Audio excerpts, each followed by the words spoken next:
आई भैया ग्राम प्रधानी के चुनाव आ गई बा।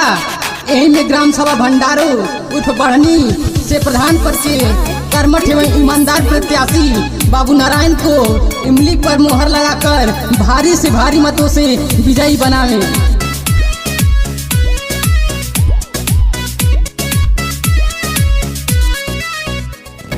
भैया संगे सब कर दुलार बड़ुए, बड़ा बुजुर्गन के प्यार बड़ुए। भैया संगे सब कर दुलार बड़ुए, बड़ा बुजुर्गन के प्यार बड़ुए। दिखे अपन सपोर्ट अपना लीजिए, दिखे अपन सपोर्ट अपना लीजिए।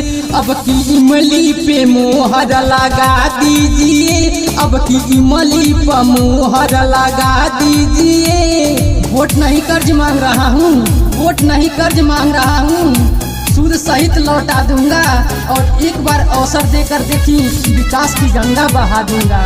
ये भैया ये चाचा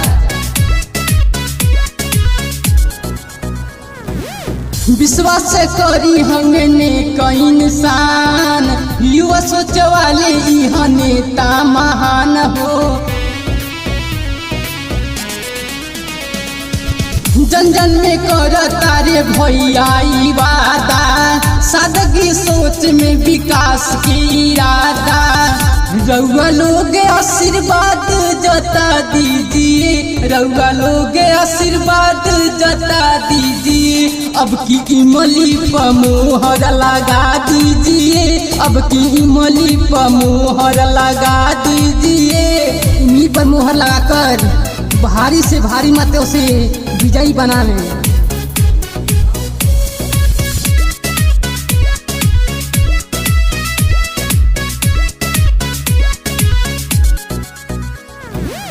गली गली में बाड़े चर्चा में भैया, करी प्रणाम हाथ जोड़ी लापैया।